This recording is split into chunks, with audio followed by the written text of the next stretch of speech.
I still remember the sound of that clock. It ticked so loudly in the HR office that morning, I could barely hear myself think. The room was cold, too bright, and smelled faintly of disinfectant, that fake lemon scent they use to pretend everything's clean. I sat there with my hands clenched in my lap, trying to keep them from shaking.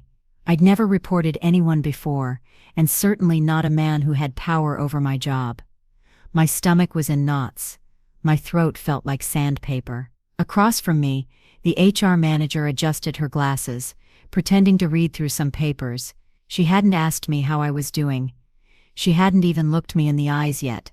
I think she was waiting for me to lose the courage to speak. But I didn't. I couldn't. So I said it.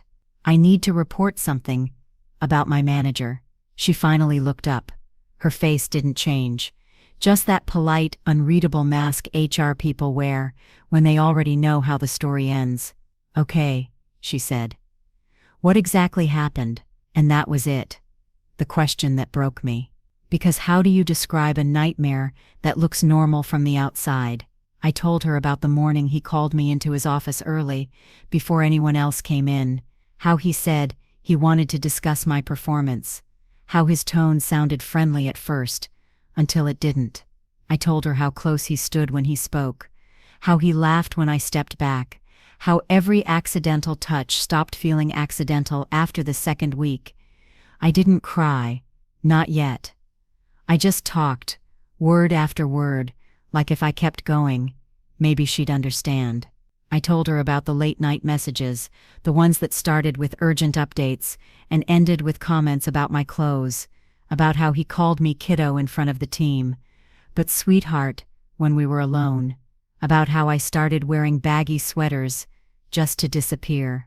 When I finally stopped, the room went quiet. She kept scribbling something on her notepad, nodding like she was taking minutes for a meeting that didn't matter. After a while, she looked up and said, "You should be careful with accusations like that. He's been here a long time. People respect him." I froze. That wasn't the response I'd imagined. I thought she'd at least ask if I was okay, or thank me for coming forward. But instead, she warned me. Like I'd done something wrong. "I'm not making it up," I said quietly. "I just want it to stop." She gave a tight, rehearsed smile. "We'll look into it. For now, I suggest you focus on your work and maintain professionalism." Professionalism. That word again. I nodded, because I didn't know what else to do. I thanked her, for nothing, and left. When I stepped into the hallway, everything sounded muffled. The chatter, the phones, the typing. It was like the whole building was alive, except me. My body felt heavy, my chest tight. I walked into the restroom and locked myself in a stall, staring at the cracked tile on the wall, trying to breathe. I'd spoken up.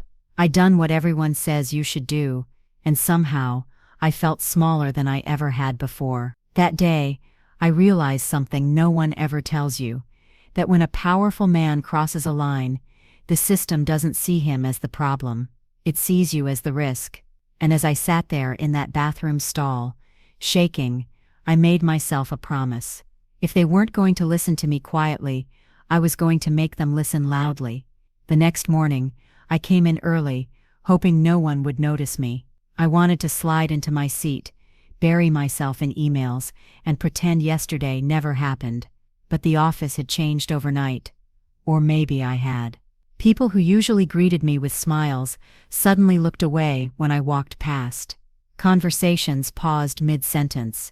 Even the intern who used to borrow my stapler wouldn't meet my eyes. It didn't take long to figure out that someone had talked. By lunch, the air felt thick with whispers. I heard my name once, twice, from behind the partition. "She went to HR." Someone muttered. "About him." Then a low chuckle. "She'll regret." That I kept my head down. My hands were shaking so hard, I could barely hold my coffee. Every sound, the clicking keyboards, the printers, the phones, felt amplified, like the whole building was buzzing with judgment. When I finally saw him, he was standing at the end of the hallway, laughing with another manager. He looked completely at ease. For a second, his eyes met mine. The smile didn't fade. If anything, it grew wider. He gave me a little nod, like we shared a secret. That was the moment I understood that HR hadn't kept my complaint confidential. Later that day, my team lead called me into his office. "You've been distracted lately," he said, flipping through my reports. "We need everyone to pull their weight." Distracted. I wanted to laugh. I'd been surviving, breathing carefully so no one could see the cracks. He continued. "And about what you said to HR? I think it's better if you try to move past it. Don't make things uncomfortable for everyone. Uncomfortable for everyone. Not for me. For them. For the people who didn't want to hear about what really goes on when the blinds are half closed." I nodded, because arguing felt useless. But inside, a small ember of anger started to glow. That week, every meeting turned into a test.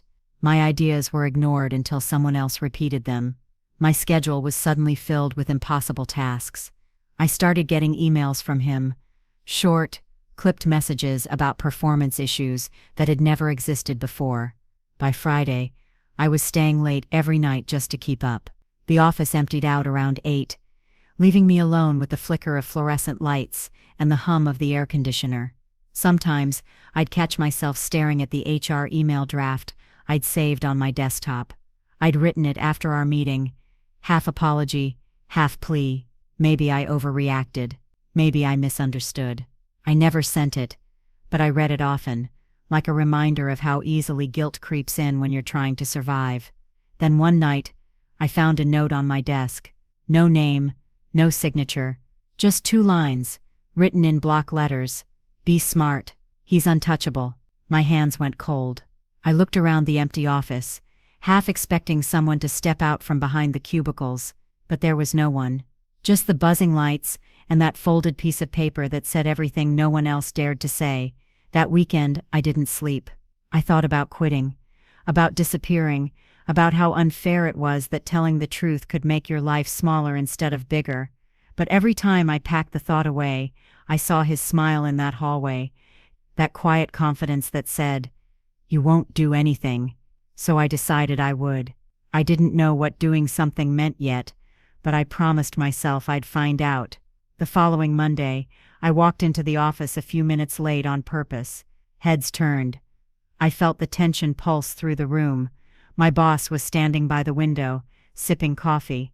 He glanced at his watch, then at me, and said loudly enough for everyone to hear, "Nice of you to join us. Hope you had a relaxing weekend." I met his eyes and said, "I did." It gave me time to think. For the first time, his smile faltered. Just a flicker, but I saw it. And I knew, whatever happened next, I wasn't going to shrink anymore. The next week was the longest of my life. Not because of the work, I could do that with my eyes closed, but because of the silence that followed me everywhere. It wasn't an ordinary silence. It had weight, the kind that hums beneath fluorescent lights, settles between footsteps, and lives in the pause after someone says your name too loudly. Everywhere I went, it followed. In the break room, people would whisper, then suddenly remember they had emails to check. In meetings, my ideas were greeted with that dreadful half-second delay, that quiet moment where you can feel the room deciding how much of you is worth acknowledging, and every time I caught him watching. From across the glass conference wall, behind his expensive frames, he'd lean back in his chair, relaxed, entertained. I realized what he was doing. He was testing me, waiting for me to crumble, waiting for the guilt to chew through my spine until I apologized for things I didn't do, but I didn't break. Not outwardly, at least. Inside, I was a mess of nerves and sleepless nights, but outside, I smiled. I showed up early, stayed late, replied to every email with polite precision. If they wanted to paint me as unstable, I'd give them nothing to hold on to. One Thursday afternoon, I was in the copy room when I overheard 2 colleagues, the same ones who'd gone quiet whenever I entered the room. "She should have just let it go," one said. "She'll never win. You know who's protecting him." They laughed, soft and quick. That kind of laugh, that isn't joy. It's warning. I remember standing there, gripping the stack of reports, until my knuckles went white. I wanted to confront them, to shout that I wasn't crazy, that I hadn't made anything up. But instead, I walked away, because I'd started to understand, in that building, truth was currency, and mine was losing value fast. That night, I stayed behind again. The office was quiet, empty, just the way I liked it now. I plugged in my earphones, not to listen to music, but to drown out my own heartbeat. Then, around 9 p.m., the elevator dinged. I froze. Footsteps. Slow, deliberate. And then his voice. Low, casual, like nothing was wrong. Burning the midnight oil again? I didn't turn around. I just kept typing. Someone has to keep this department running. He laughed. That quiet, controlled laugh I'd heard in meetings. You know, people are starting to talk. You're making things awkward for everyone. I finally looked at him. Everyone. Or you. He took a few steps closer, hands in his pockets, confidence dripping from every movement. Look, he said. We had a misunderstanding. It happens. But if you keep pushing this narrative, it's not going to end well for you. That was when I realized he wasn't even afraid. He wasn't capable of fear, because he truly believed the system would always protect him, and maybe he was right. But that night, I went home and started collecting everything, every email, every message, every small, subtle attempt to erase me. I printed copies, kept backups, even recorded a few conversations on my phone, not because I thought HR would suddenly turn into heroes, but because I needed evidence for myself, proof that I wasn't losing my mind. Over time, I started noticing patterns, tiny inconsistencies, documents altered after I submitted them, meeting notes changed, tasks reassigned without explanation. Someone was setting me up to fail, and doing it quietly enough to make me question my own memory. It went on for weeks. Then came the day they called me into another check-in meeting. 3 of them sat there, HR, my team lead, and him. The room smelled of coffee and cologne. The blinds were half closed, slicing the sunlight into harsh stripes across the table. HR started softly, almost kindly. We've been reviewing some concerns about your performance. My pulse thudded in my ears. What concerns? She slid a folder toward me. Inside were emails, my emails, but altered. Words changed. Timelines shifted. They'd made it look like I'd missed deadlines, ignored instructions, even lashed out in writing. I felt my breath catch. I looked up at him. He was smiling again. Seems like there's been a pattern, my lead said. We're not saying anything final, but we think it's best if you take some time off while we sort this out. Time off. Suspension disguised as mercy. I wanted to scream. I wanted to stand up and shout that they were all complicit, that this wasn't about work, it was about power, but instead, I heard my own voice come out calm. Steady, almost too calm. Fine, I said. If we're reviewing performance, let's review everything. The HR officer blinked. What do you mean? I reached into my bag and pulled out a small folder of my own, hard copies, time-stamped screenshots, audio clips, proof that his edits didn't match the originals, proof of messages he'd sent, proof of the things he'd said when he thought no one was listening. I placed it on the table and said quietly, "You'll want to look at this before you finalize anything." The silence that followed was the longest 30 seconds of my life. Even he didn't smile this time. HR didn't speak, just reached for the folder. My team lead shifted uncomfortably in his seat. I stood up, before anyone could stop me. "I'll be waiting for your call," I said. Then I left the room. My legs felt weak, but my chest, for the first time in months, felt light. As the elevator doors closed behind me, I caught one last glimpse of their faces through the glass. Shock, guilt, fear. It wasn't victory. Not yet, but it was the first crack in the wall. That night, I sat by my window, city lights flickering below, and whispered to myself, "They think this is the end. It's not. This is where it begins." The next morning, I woke before the alarm. For a few seconds I forgot what day it was. Then the image of that meeting, The folders sliding across the table, their faces frozen, came rushing back. I hadn't slept much. Every sound in my apartment had felt amplified. The hum of the refrigerator, the ticking clock, the occasional car on the street. Still, beneath the exhaustion was something else, a strange, quiet power I hadn't felt in months. When I reached the office, the air felt different. People didn't look at me the same way. Some nodded awkwardly, others avoided eye contact completely. The rumor mill had started. I could hear it in the way conversations paused when I walked by. By noon, I got an email from HR. Please remain available this week. We'll follow up after internal review. I almost laughed. Internal review. The phrase that companies use when they don't know whether to bury something or let it burn. I opened my laptop, pretending to work, but every few minutes I'd catch snippets of whispers. One of the interns stopped by my desk, under the pretense of borrowing a stapler, and whispered, "They're freaking out upstairs." That was my first confirmation that the folder had landed. Around 3 p.m., my boss's office door slammed, loud enough for everyone to hear. He came out red-faced, jaw tight, and walked straight past me without a word. A few heads popped over cubicle walls. I kept typing, eyes on the screen, hands steady. Inside, my heart was pounding so loud I could feel it in my throat. An hour later, I was called in. HR again. This time the room was fuller. The head of compliance, a legal advisor, my team lead, and the same HR rep who'd told me to be grateful to even have a job. They looked tired, not guilty, just cornered. The legal advisor started. "We've reviewed your documentation." A pause. Papers shuffled. "It appears there are discrepancies between the evidence you provided and some of the files previously submitted by management." "Discrepancies," I repeated. "You mean falsifications?" "No one met my eyes," he continued, voice flat. "We'll need to investigate further. In the meantime, we're placing Mr. Rogers on temporary leave." That was the first crack. The man who had made my life a living nightmare was finally being questioned.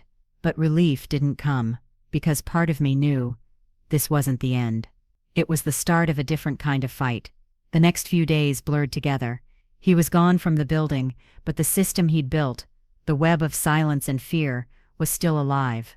Managers whispered in corners. Colleagues weighed loyalty against morality. Some people quietly slipped encouraging notes onto my desk. "We see you, don't stop." Others deleted me from group chats overnight. And through it all, I kept documenting. Every comment, every interaction, every awkward apology that started with, "You know I didn't realize what was happening." By the end of the week, HR called me again. "We're expanding the investigation," they said. "Other women have come forward." That sentence hit me harder than anything. Other women. I wasn't alone. They'd been quiet too, scared, ashamed, convinced it was easier to survive than to fight. But once my evidence surfaced, something cracked in the collective silence. One by one, stories started surfacing. None of us had planned it, but our voices began to overlap, not in the office, but online. Someone leaked part of the story to a blog that specialized in workplace exposés. It went viral, overnight. By Monday, the company's PR team was in full damage control. Internal emails were leaked. The CEO issued a statement promising a culture of safety and accountability. News outlets started calling it the firm that silenced its women, and suddenly, my face, blurred but recognizable, was everywhere. I should have felt vindicated, but all I felt was exposed. My phone wouldn't stop ringing. Reporters, old friends, strangers thanking me, trolls calling me a liar. I didn't know how to feel. I just knew there was no going back. At work, the atmosphere turned electric. People avoided saying his name now. Some managers quietly cleaned out their desks. Others tried to rewrite history, insisting they'd always suspected something. One afternoon, I was called up again, this time to the CEO's office. The entire floor seemed to know before I even got there. He stood when I walked in, a tall man, with carefully combed hair, and the polished look of someone who hadn't been told no in decades. "Thank you for coming," he said. I want to personally apologize for what you've been through." I just stared at him, because I'd seen this performance before. The empathy that lasts only until the headlines fade. "I'm not here for apologies," I said. "I'm here for change." He hesitated. "What do you want?" I didn't have a script prepared, but the words came naturally. A real investigation. External. Not internal. Not PR. Real consequences. And policies that actually protect people, not reputations. He didn't answer right away. Then he nodded once. "We'll see what we can do." It wasn't a promise, but it was movement. As I left the office, I caught my reflection in the elevator's mirrored doors. For the first time in months, I didn't see a victim. I saw someone who had learned to stand inside her own story, even when the world tried to write it for her. That night, I couldn't sleep again. But it wasn't fear keeping me awake this time. It was adrenaline. I sat at my kitchen table with a cup of coffee and opened my laptop. Messages flooded in from women around the world. Strangers who had read my story and decided to speak up too. Some were still whispering from behind screens. Some had names. Some just wrote, "Thank you for reminding me I'm not crazy." I realized then that exposure wasn't about revenge. It was about light, because once you drag something into the light, it loses its power to hide. And as I watched the sun rise through my window, painting the city gold, I knew one thing for certain: this story wasn't ending here. It was only just beginning. The investigation lasted 43 days. I counted every one of them. During those 6 weeks, I lived in limbo. Half employee, half symbol. Reporters still emailed. Lawyers asked for statements. My mother called every night, voice tight with worry, asking, "Is it over yet?" I'd answer, "Almost," even when I knew it wasn't. By the second week, the external investigators began interviewing staff. People avoided eye contact in the halls, clutching coffee cups like shields. Some offered awkward smiles. Others whispered, "Good luck," as I passed. I kept my head down, kept working. I wanted them to see that truth could coexist with competence. Then, one gray morning, an email landed. Subject: Final findings. Confidential. I stared at it for a full minute before clicking. The summary was dry, bureaucratic, all legal phrases and neutral tone. But buried, halfway through, a single line made my throat tighten. "The evidence supports the complainant's account." They used my name, my full name, followed by words that finally stripped the weight of doubt from my shoulders. I didn't cry right away. I just sat there, reading the line again and again until it felt real. Then I laughed. Not out of joy. Exactly. More like release. Like air escaping a sealed jar. The report also listed disciplinary actions. My former manager, terminated effective immediately. The HR officer who dismissed my complaint, placed on leave pending review. The company required to implement new reporting protocols. I thought that would feel like victory. But victory, I learned, is quieter than you imagine. That afternoon the CEO called me upstairs again. This time he looked different. Less polished. A little humbled. "Congratulations," he said, extending a hand. "We're grateful you stayed through all of this." I didn't shake his hand. "I stayed," I said, "because walking away would have meant you won." He nodded, almost approvingly. "We'll be announcing new leadership for your department. We'd like you to help rebuild the culture." Rebuild. The word hung in the air, like a challenge. "I'll think about it," I said. Outside his office, people pretended not to watch me leave, but when I reached the elevator, one woman, someone from accounting I barely knew, whispered, "Thank you." Those 2 words followed me all the way down to the lobby. A week later, they called a company-wide meeting. The board chair spoke first, reading from a prepared statement about accountability and transparency. Then they invited me to speak. My palms were sweating as I walked up to the podium. I could feel hundreds of eyes on me, some supportive, some skeptical. I took a breath. "I'm not here to relive what happened," I began. "I'm here because I want to remind everyone why it happened." Silence. Fear. The idea that keeping peace is more important than telling the truth. You could hear a pin drop. None of us should have to choose between our dignity and our paycheck, and no one should have to whisper about what they survived. When I finished, no one clapped right away. Then slowly, people began to stand. Not everyone, but enough. That was the real victory. The following months blurred into something new. There were changes, new policies, training sessions, posters about respect in the workplace. But deeper than that, something subtle shifted. People spoke up sooner. Jokes that used to pass unnoticed now landed heavy and unfunny. And me, I stayed for a while, long enough to see the cracks fill with light. But one evening, as I packed up my desk, I realized I was done carrying this chapter. I walked out of that building, just as the sun was setting, the glass walls catching the orange light. For the first time, the reflection looking back at me didn't seem small. Outside, my phone buzzed. Another message from a stranger.